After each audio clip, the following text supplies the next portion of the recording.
লো ফি আরব সগল হুম। ফুলুস কাতির, আহ, লো মা আরব সগল আল্লাহ যাই মিসকিন। আসসালামু আলাইকুম। ওয়ালাইকুম আসসালাম। সিরাজুল ভাই ভালো আছেন? জি ভালো আছি। আলহামদুলিল্লাহ।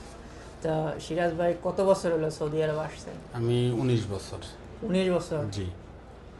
তো কি অবস্থা সৌদি আরবে? তো লোকজনের কাজকর্ম নাই, ঠিক আছে, সেই ক্ষেত্রে নতুন যারা আসবে তাদের কি করা উচিত আপনি মনে করেন? আমার জানা মতে যারা নতুন আসবে তাদের কিছু কাজ জেনে আসা উচিত, কাজ যেমন ওয়েল্ডিং, হুম হুম কারেন্টের কাজ, হুম হুম। প্লাম্বারের কাজ, আচ্ছা কিংবা রঙের কাজ, আচ্ছা কিংবা যে কোনো কাজের সব দেশেই দাম আছে। আচ্ছা আচ্ছা হাতের কাজের বিকল্প নাই। আচ্ছা, এখন মনে করেন একজন লোক লেখাপড়া লোক, ঠিক আছে, কিন্তু ও মনে করেন সৌদি আরবে আসতেছে কিন্তু কোনো কাজ জানে না, সেই ক্ষেত্রে ওরা আরবি ভাষাটা কিভাবে শিখবে? আরবি ভাষা হয়তো কাগজ কলমে লিখে চর্চা করতে হবে একা একাই। এখন বাংলাদেশে কি সৌদি আরবের ভাষা বোঝা যায়? যায় সম্ভব? যায় কোনো ব্যাপার না, আমরা শিখি নেই। আমি সৌদি ভাষা জানি, হিন্দি ভাষা জানি, উর্দু ভাষা জানি, বাংলা তো আছেই। আপনি তো অনেক বছর ধরে, ঠিক আছে, এই কারণে। আমি তো এইভাবে কষ্ট করে শিখছি। তার মানে আর ব্যবসা বাণিজ্য কেমন কি আপনার? ব্যবসা বাণিজ্য এই দেশে হুম হুম। নীতি ঠিক রাখলে, কফিলির সাথে তাল মিলিয়ে চললে সবই করা সম্ভব। আচ্ছা। কফিল যার শত্রু হয়ে যাবে সে কিছুই করতে পারবে না, তার মানে- একমাত্র সে এক্সিট ছাড়া কোনো লাইন নাই। আচ্ছা, একজন মানুষ মনে করেন বাংলাদেশ থেকে সৌদি আরবে আসবে, কিন্তু তার মনে করেন 3 মাসের ভিসা বা এই যে যে প্রতারণা করতেছে, এটা থেকে কিভাবে একজন নতুন লোক রেহাই পাবে? তারে সম্ভবত এম্বাসিতে যোগাযোগ করে আসতে হবে, হুম হুম ভিসা চেক করতে হবে, এটা প্রকৃত কি জেয়ারা ভিসা নাকি অরিজিনাল আমেল ভিসা, হুম হুম। এটা তার 1 নম্বরে চেক করতে হবে। 2 নম্বরে প্রতারণার শিকার হয় মানুষ কখন, যখন একটু সস্তা পায় ঢুকে পড়ে ওর ভিতরে, কিন্তু পরবর্তীতে কী হবে কেউ জানে না। আচ্ছা, এখন মনে করেন অনেকের আত্মীয় স্বজন নাই সৌদি আরব, ঠিক আছে, সে কি করে এজেন্সি থেকে ভিসা নাই, কিন্তু এটা যে 3 মাসের ভিসা সে সেটা জানতে সে পারে জানে না, কিন্তু টাকায় 50,000 কম পাইছে, সে চলে আইছে সৌদি আরবে। সৌদি আরবে এসে ওই যে রাত্রে রাস্তায় শুয়ে থাকা লাগে। আচ্ছা আচ্ছা কফিল খোঁজ নাই, যে আনিছে তার খোঁজ নাই, আকামার খোঁজ নাই, তখনই সে প্রতারণার শিকার হয়। আচ্ছা আচ্ছা। আর যদি প্রকৃত জানাশোনাভাবে যাচাই করে আসে, কোনো লোকের মাধ্যমে আসে যে আমার যদি কোনো চাকরি বাকরি না হয় এর দায়ভার আপনি নেবেন। আপনি তো অনেক কাজ জানেন, যেমন মনে করেন একটা বাড়ি তৈরি করার সম্পূর্ণ প্রসেস তো আপনি জানেন, তাই না? সম্পূর্ণ জানি, বাড়ি করছিও আমি, প্রায় 40টা বাড়ি করছি 40টা। সৌদিয়ানের। আচ্ছা, মনে করেন একজন নতুন লোক আসলো, ঠিক আছে, ইঞ্জিনিয়ারই আসলো, সে কি এই কাজগুলো করতে পারবে? জি না, তার মানে আমাদের দেশের ডাক্তার এই দেশের আমেল সেম। সেম। আচ্ছা, তো আমাদের দেশের ডাক্তার যে টাকা কামাই করবি এই দেশে এসে ডাক্তারি তো আর চান্স পাবে না, এই দেশে এসে তার ওই আমেলই করা লাগবে। সেই ইঞ্জিনিয়ার সরাসরি পাবে না, তার এই যোগ্যতা নাই, তার ডাক্তারি যোগ্যতা আছে। রোগী কিভাবে দেখবে, কিভাবে তার ট্রিটমেন্ট করা যাবে এগুলি দেখতে পারবে, কিন্তু তার জানতে হইলে তার আগে বাস্তব জানতে হবে যে এই জায়গার কাহিনীটা কি। আর মনে করেন যারা কাজ জেনে আসবে, ঠিক আছে, এরা কিরকম মনে করেন রিয়াল ইনকাম করতে পারবে আপনার আনুমানিক? সে যদি একটা গ্রাইন্ডার, সামান্য নয় একটা ওয়েল্ডার, ওয়েল্ডার 3-4 রকমের আছে, এইসব ওয়েল্ডারের এসএস, সিএস, জিএস এইসব কাম যারা শিখে আসে, আচ্ছা। 25 টাকা সর্বনিম্ন ঘন্টা। 25 টাকা তো অনেক টাকা। 10 ঘন্টা যদি ডিউটি করতে পারে, হিসেব করেন 250 রিয়াল প্রতিদিন, তাহলে তার মাসে কি পরিমাণ আসতেছে। তো এখন আপনি কি মনে করেন যে বাংলাদেশে এইগুলা বর্তমানে হচ্ছে না, এটার কারণ কি? কোনো সরকারি কোনো না হচ্ছে, গাফালতি তারে ওয়ার্কশপে ট্রেনিং দিতে হবে কমের পর 3 মাস। 3 মাস।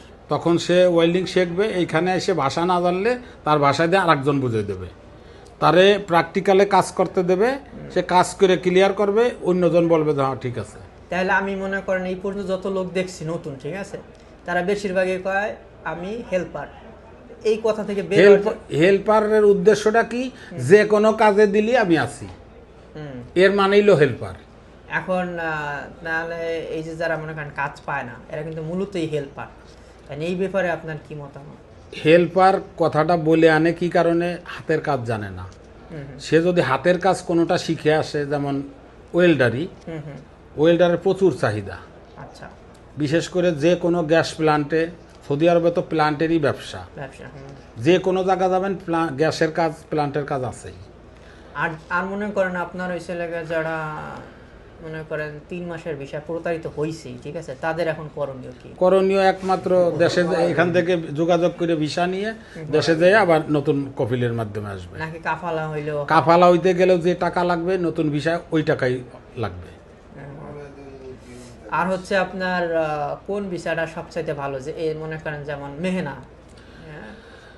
মেহেনা বলতে কি সোয়াক খাস আনলে পারে বাইরে কাজ করলে সমস্যা। আচ্ছা তারপরে যদি আম্মাল মঞ্জিল ভিসায় আসে ওই ক্ষেত্রে বাইরে কাজ করতে পারবো, তবে কিছু কিছু ক্ষেত্রে না, আচ্ছা। অফিস আদালতে পারবে না। আর ড্রাইভার যারা আসবে এদের কি অবস্থা? ওইটাই তো আমেল মঞ্জিল, ওইটাই ড্রাইভিং ভিসা, ওই আমেল মঞ্জিলই ওইটাই বাইরে ছেড়ে দেয় কফিল যে আমার একটু কাজ আছে, করার পরে তুমি বাইরে কাজ করো। আচ্ছা সে একটা গাড়ি কিনে ভাড়া মারলো ধরেন মাসে, তারপরও 1 লাখের উপরে কামাই করবে। মানে এক্সট্রা 1 লাখ? এক্সট্রা 1 লাখ। কফিল কত 600 800 1000 দিবে।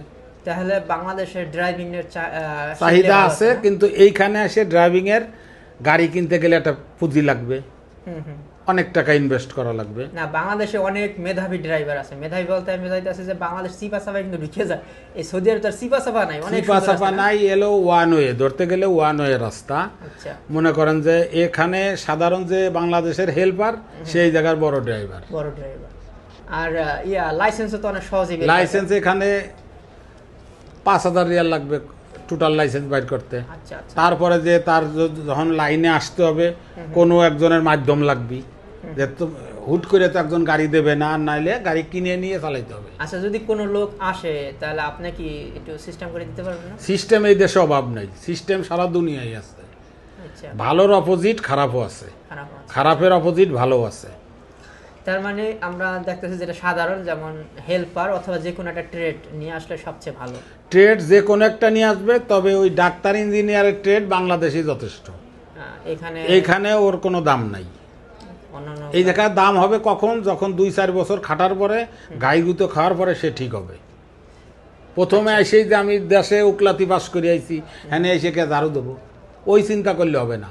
এখানে ঝাড়ু দিলেও তার 1 লাখ টাকা বেতন, কিন্তু তার ওই যোগ্যতা লাগবে। সে মনেতে বলবে যে আমি দেশে এত বড় একটা অফিসার, এত বড় শিক্ষিত ছেলে। আর যারা মনে করেন কাজে আসলো, ঠিক আছে, কিন্তু তারা সাপ্লাইয়ের মাধ্যমে বা নিজ দায়িত্বে কাজ খোঁজা, এই দুইটা আপনি কোনটা সহজ মনে করেন?